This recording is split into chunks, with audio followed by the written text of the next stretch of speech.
Hello বন্ধুরা, info hub BD চ্যানেলে আপনাকে স্বাগতম। বিজ্ঞানী পরিচিতির আজকের এই পর্বে থাকছে নিকোলা টেসলাকে নিয়ে। ফিরে আসছি ইন্ট্রোর পর।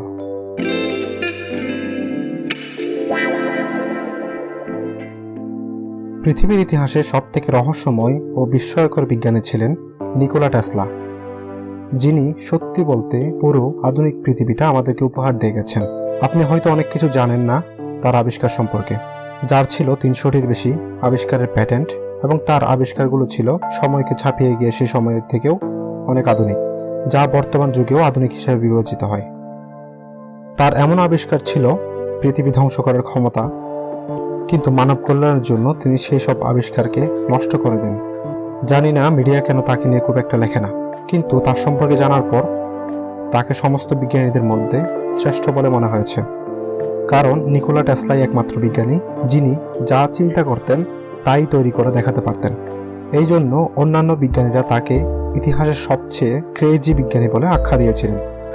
আমাদের এই বিজ্ঞানীর জন্মই ছিল রহস্যময়। প্রচণ্ড প্রতিকূল আবহাওয়া এবং বজ্রপাতের রাতে 1856 সালে 9 জুলাই এবং 10 জুলাইয়ের মাঝে রহস্যময়ভাবে ঠিক 12টায় জন্ম হয় ক্রোয়েশিয়াতে।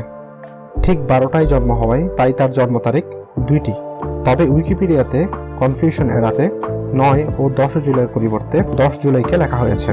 খারাপ আর ভয়ঙ্কর আবহাওয়াতে জন্ম বলে মানুষ তাকে চাইল্ড অফ ডার্কনেস নাম দিয়েছিল, কিন্তু তার মা বলেছিলেন সে পৃথিবীতে একদিন আলোকিত করবে, তাই তার মা তাকে চাইল্ড অফ লাইট বলতেন। বাস্তবেও তাই হয়েছিল।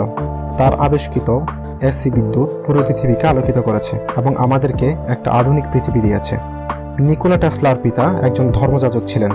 তিনিও চেয়েছিলেন ছেলে তার মতো একজন ধর্মযাজক হোক, এবং তিনি পাঠিয়েও দিয়েছিলেন ধর্মযাজকদের কাছে। কিছুদিন পর কলেরায় আক্রান্ত হয়ে মৃত্যু পথ থেকে বেঁচে আসেন, কিন্তু পারিবারিকভাবে তাকে ইঞ্জিনিয়ার বানানোর পরিকল্পনা করা হয়। ছোটবেলা থেকে স্কুল কলেজে সে তার প্রতিভার বিস্ময় দেখাতে শুরু করে। বড় বড় ত্রিকোণমিতিক ক্যালকুলাস তিনি খাতা কলম ছাড়াই ব্রেনে চিন্তা করে উত্তর বলে দিতে পারতেন। সে এতটাই মেধাবী ছিল যে কলেজের শিক্ষকরা তার বিস্ময়কর মেধা দেখে তার বাবাকে নিয়মিত চিঠি পাঠাতেন। ইঞ্জিনিয়ারিংয়ে পড়ার সময়ে এক শিক্ষকের সাথে তার কোনো একটা বিষয় নিয়ে দ্বিমত হয়। পরে সে প্রতিদিন 18 ঘন্টা ল্যাবে কাজ করে প্রমাণ করেন যে তার ধারণাই সঠিক।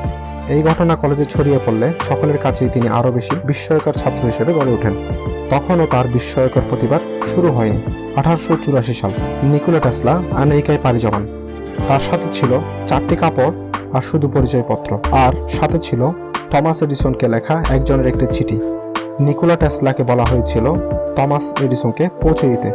এই চিঠিতে লেখা ছিল, আমি পৃথিবীতে 2জন জ্ঞানী লোককে চিনি, একটা তুমি এবং অপরটি তোমার সামনে দাঁড়িয়ে নিকোলা টেসলা।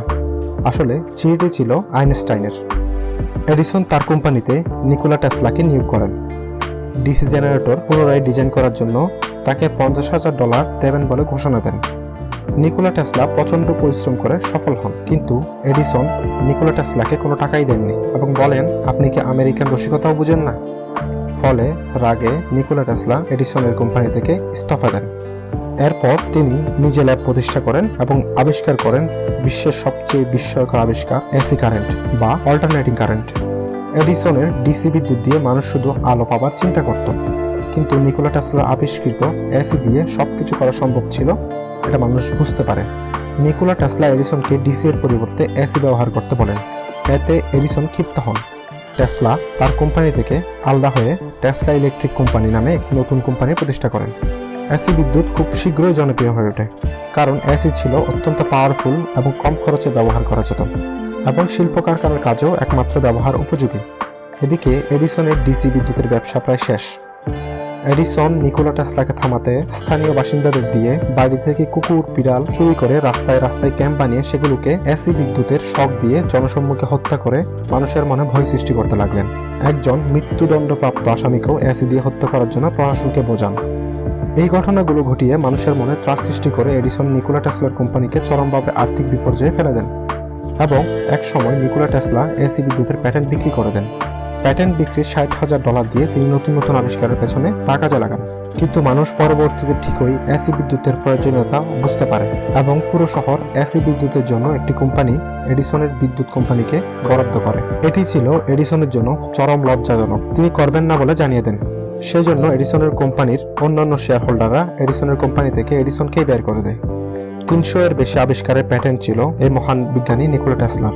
এছাড়াও অনেক আবিষ্কারের প্যাটেন্টই গ্রহণ করেননি তিনি, আর অনেক আবিষ্কারের আইডিয়া চুরি করে অন্যান্য বিজ্ঞানীরা তাদের নিজের বলে চালিয়ে দিয়েছিল। নিকোলা টেসলাই একমাত্র বিজ্ঞানী ছিলেন যিনি যা চিন্তা করতেন তাই তৈরি করে দেখাতেন। আবিষ্কারই ছিল তার একমাত্র নেশা। মার্কনির রেডিও আবিষ্কারের কয়েক বছর আগেই নিকোলা টেসলা রেডিও আবিষ্কার করেছিলেন এবং রেডিও তরঙ্গ তার গবেষণার কাজে ব্যবহার করেছিলেন। 1943 সালে আমেরিকার সুপ্রিম কোর্ট সত্যটা জানার পরে মার্কনির রেডিও প্যাটেন্ট বাতিল ঘোষণা করে নিকোলা টেসলাকে রেডিও আবিষ্কারক হিসেবে ঘোষণা করেন। কিন্তু এক বছর পর প্রভাবশালীদের সহযোগিতায় মার্কনি প্যাটেন্টটি নিজের নামে বহাল রাখতে সক্ষম হলেন। নিকোলা টেসলা রিমোট প্রযুক্তির জনক ছিলেন। তিনি একটি খেলনা নৌকাকে দুর্নিয়ন্ত্রিতভাবে চালাতে গিয়ে একসাথে 3টা আবিষ্কার করে ফেলেছিলেন। তা ছিল পৃথিবীর সর্বপ্রথম রিমোট, পৃথিবীর সর্বপ্রথম রোবট, পৃথিবীর সর্বপ্রথম guided missile system. Nikola Tesla এমন একটি যুগান্তকারী আবিষ্কার করতে সক্ষম হয়েছিলেন যে কোনো তার ছাড়াই বিদ্যুৎ এক স্থান থেকে অন্য স্থানে পাঠানো যেত। তিনি তখনকার সময়ে একজন নামকরা ব্যবসায়ীর থেকে ফান্ড নিয়ে 187 ফুট উঁচু একটি টেসলা টাওয়ার নির্মাণ করেন, যেখান থেকে তার ছাড়াই বিদ্যুৎ পাঠানো যাবে, এবং তিনি সম্পূর্ণ ফ্রিতে সারা পৃথিবীকে বিদ্যুৎ দেওয়ার পরিকল্পনা করেছিলেন। তিনি পুরো পৃথিবীকেই একটি কন্ডাক্টর হিসেবে ব্যবহার করতে চেয়েছিলেন এবং সার্থক হয়েছিলেন। কিন্তু প্রজেক্টের কাজ শেষ হবার আগেই বিনিয়োগকারীরা হঠাৎ করে টাকা যোগান দেওয়া বন্ধ করে দেয়, কারণ বিদ্যুৎ কোম্পানিগুলো ভয়ে ছিল যদি সারা পৃথিবীতে ফ্রিতে বিদ্যুৎ দেওয়া হতো তাহলে অনেক কোম্পানি দেউলিয়া হয়ে যেত। আবিষ্কারটি হারিয়ে গেছে, না হলে আজ আমরা তার ছাড়াই ফ্রিতে বিদ্যুৎ পেতাম। শিল্পক্ষেত্রে ইন্ডাকটর মোটরের ভূমিকা কেমন নতুন করে বলার নেই, অথচ ইন্ডাকশন মোটরের আবিষ্কারক ছিলেন নিকোলা টেসলাই। বর্তমান যুগের ওয়াইফাই টেকনোলজি মূলত টেসলার। এসব আবিষ্কার নিকোলা টেসলার আবিষ্কার থেকেই বিবর্তিত হয়ে এসেছে। তার আবিষ্কার সম্পর্কে বলে শেষ করা যাবে না। তার আরও কয়েকটি উল্লেখযোগ্য আবিষ্কার violet ray, teleforce, neon lamp, wireless telegraphy, 3 phase electric power, Tesla turbine, Tesla valve, variable capacitor, shadowgraph, free energy, Tesla experimental, Tesla Columbus, resonant inductive coupling, polyphase system, rotating magnetic field, radio control, plasma globe, carbon button lamp, telegeodynamics, teleoperation, torpedo, vacuum variable capacitor, VTOL। আরও অনেক আবিষ্কার এই বিজ্ঞানীর নামে রয়েছে। কিছু কিছু জিনিসের আবিষ্কারক মূলত টেসলাই, কিন্তু অন্যান্য আবিষ্কারকরা তার ক্রেডিটকে চুরি করে নেন। যেমন radio, X ray, hydro electric power, radar system. এডিসনের বৈদ্যুতিক বাল্ব আবিষ্কারের অনেক আগে থেকেই নিকোলা টেসলা ল্যাবে বাল্ব জ্বালিয়ে কাজ করতেন, এমনটা জনশ্রুতি আছে। নিকোলা টেসলা কয়েকটি ভয়ঙ্কর এবং মারণাস্ত্র আবিষ্কার করেছিলেন, যার অধিকাংশই তিনি মানব কল্যাণের কথা চিন্তা করে নিজেই নথিপত্র ধ্বংস করে দেন। 1893 সালে নিকোলা টেসলা এমন একটি মেশিন তৈরি করেন যা দিয়ে বড় মাত্রায় ভূমিকম্প তৈরি করে ফেলেছিলেন। এটি মূলত ছিল একটি অসিলেটর, যার নাম দিয়েছিলেন টেসলা অসিলেটর। তিনি অনুভব করেছিলেন তার যন্ত্রটিকে যদি খুব বড় পরিসরে তৈরি করা হয় তবে পুরো পৃথিবীতে ভূকম্পন সৃষ্টি করা যেতে পারে। মানুষের কল্যাণের কথা চিন্তা করে তিনি নিজের হাতে হাতুড়ি দিয়ে ভেঙে ফেলেছিলেন আবিষ্কারটি। সমুদ্রে বিশাল কৃত্রিম ঢেউ তৈরির আবিষ্কারকও ছিলেন তিনি, ফলে খুব অল্প সময়ে সুনামি সৃষ্টি করা সম্ভব ছিল। তিনি এমন একটি এয়ারশিপের কথা বলেন যার গতি হবে এতই বেশি মাত্রায় যে মাত্র 3 ঘন্টায় নিউ ইয়র্ক সিটি থেকে লন্ডন যেতে পারবে। দ্বিতীয় বিশ্বযুদ্ধের সময়কালে প্রজেক্ট ছিল ফিলাডেলফিয়া এক্সপেরিমেন্ট বা প্রজেক্ট রেইনবো। আমেরিকান নৌবাহিনীর জাহাজ অদৃশ্য করে শত্রু বাহিনীর চোখ ফাঁকি দিয়ে যাওয়ার জন্য এই প্রজেক্টের দায়িত্ব দেওয়া হয়েছিল নিকোলা টেসলাকে। সেই প্রজেক্টে নিকোলা টেসলার অধীনে আলবার্ট আইনস্টাইনকেও টিম মেম্বার করা হয়। নিকোলা টেসলা ছোট একটি বোটের ক্ষেত্রে সার্থক হয়েছিলেন। নিকোলা পুরোপুরি অদৃশ্য করে ফেলেন সেটিকে, কিন্তু এই পরীক্ষাটি করে সফল হওয়ার পর তিনি এর ভয়াবহতা সম্পর্কে কিছুটা আঁচ করতে পারেন এবং টেসলা প্রজেক্ট থেকে অব্যাহতি নেন। তিনি নিষেধ করেছিলেন আইনস্টাইন সহ বাকিদেরকে যাতে এই প্রযুক্তি বড় জাহাজের ক্ষেত্রে পরীক্ষা না করা হয়, কিন্তু তারপরেও পরীক্ষাটি করা হয়েছিল। পরে জাহাজটি অদৃশ্য হয়েছিল ঠিকই, কিন্তু জাহাজে অবস্থিত ক্রুদের বিগলিত লাশ, কেউ কেউ মানসিক ভারসাম্যহীন এবং কাউকে জাহাজের দেওয়ালে অর্ধেক শরীর ঢুকে থাকা অবস্থায় পাওয়া যায়। নিকোলা টেসলা কিন্তু আগে থেকেই এর ভয়াবহতা কল্পনা করতে পেরেছিলেন। নিকোলা টেসলা 1911 সালে নিউ ইয়র্কের একটি ম্যাগাজিনকে বলেন যে তিনি একটি ফ্লাইং মেশিন নিয়ে কাজ করছেন, যেটি দেখতে ইউএফএর মতো হবে এবং যে কোনো দিকে যে কোনো গতিতে ছুটতে পারবে। এটি আকাশে ওড়ার সময় গ্র্যাভিটি শূন্য হয়ে পড়বে এবং বাতাসে স্থির অবস্থায় রাখা যাবে। কিন্তু এই মেশিনটিতে থাকবে না কোনো পাখা বা উইংস।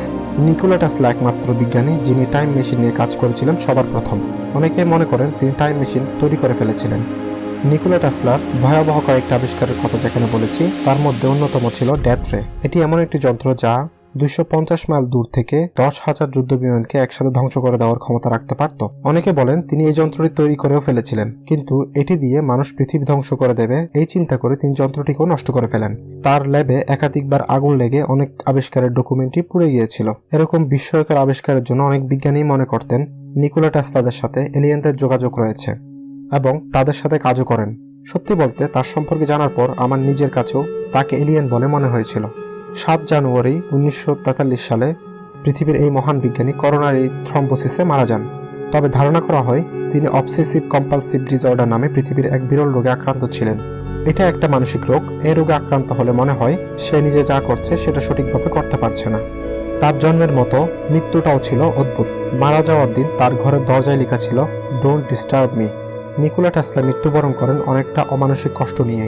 তিনি পৃথিবীকে আরও কিছু দিতে চেয়েছিলেন, কিন্তু তার আবিষ্কারের পেছনে পরবর্তীতে আর কেউ বিনিয়োগ করেনি, কারণ তার আইডিয়াগুলো এতটাই আধুনিক ছিল যে এর বিনিয়োগকারীরা তাকে বিশ্বাসই করতে পারছিলেন না। তাই তিনি অনেক কষ্ট নিয়ে বলেছিলেন, এই পৃথিবীতে মানুষ আমাকে অবিশ্বাস করে। তার মৃত্যুর পর আবিষ্কারের ডকুমেন্টগুলো রহস্যজনকভাবে হারিয়ে যায়। অনেকেই মনে করেন তার আবিষ্কারের ডকুমেন্ট হারিয়ে যায়নি। আমেরিকা নিকোলা টেসলার ওইসব ডকুমেন্টের উপর ভিত্তি করে নতুন নতুন প্রযুক্তি আবিষ্কার করে চলেছে। ধারণা করা হয় এরিয়া 51-এ তার রেখে যাওয়া ডকুমেন্টের উপর এখনও গবেষণা করা হয়। ইউএসএ যেটাকে এলিয়েন স্পেসশিপ বা ইউএফও বলে সবার কাছে পরিচয় করিয়ে দিচ্ছে, তা হয়তো নিকোলা টেসলার বলে যাওয়া এয়ারশিপ। আবার যে মেশিনটি দিয়ে হাইতি দ্বীপে যে বিশাল কৃত্রিম ভূমিকম্প তৈরি করা হয়েছিল, সেটাও নাকি নিকোলা টেসলার আবিষ্কৃত ভূমিকম্প মেশিনের মডেল থেকে তৈরি করা হয়েছিল। মিডিয়া যেসব বিজ্ঞানীদের দু একটি ধ্বংসাত্মক আবিষ্কারের জন্য এবং নোবেল পুরস্কারের জন্য সারা বিশ্বের কাছে সেরা বিজ্ঞানী হিসেবে তুলে ধরেছে, একসময় তারাও নিকোলা টেসলাকে গুরু হিসেবে সম্মান করত। অন্যান্য বিজ্ঞানীদের সাথে নিকোলা টেসলার তুলনা চলে না। শুধু এটুকুই বলা যায়, যারা শুধু থিওরি আকারে তাদের আবিষ্কারগুলোকে প্রকাশ করতেন, সেখানে নিকোলা টেসলা বাস্তবে তৈরি করে দেখাতেন এবং তার প্রত্যেকটা আবিষ্কারও ছিল অনন্য। নিকোলা টেসলাকে বলা হয় দ্য উইজার্ড অফ ইলেকট্রিসিটি, কিন্তু তিনি ছিলেন the king of all scientist এবং তার আবিষ্কারই পৃথিবীকে আধুনিক করেছে। নিকোলা টেসলা তার জীবনের অর্জিত সব সম্পদ আবিষ্কারের পেছনে ব্যয় করে ফেলেছিলেন। পৃথিবী আজ নিকোলা টেসলাকে প্রায় ভুলে গেছে, কিন্তু পৃথিবীর মানুষগুলো খুব ভাগ্যবান যে এমন একজন বিজ্ঞানী পৃথিবীতে এসে সবকিছুকে আলোকিত করে দিয়েছিলেন। আজ এই পর্যন্তই। ভিডিওটি দেখার জন্য ধন্যবাদ। ভিডিওটি ভালো লাগলে লাইক শেয়ার করতে ভুলবেন না এবং চ্যানেলটি সাবস্ক্রাইব করে পাশে থাকা বেল আইকনটি ক্লিক করতেও ভুলবেন না। ধন্যবাদ।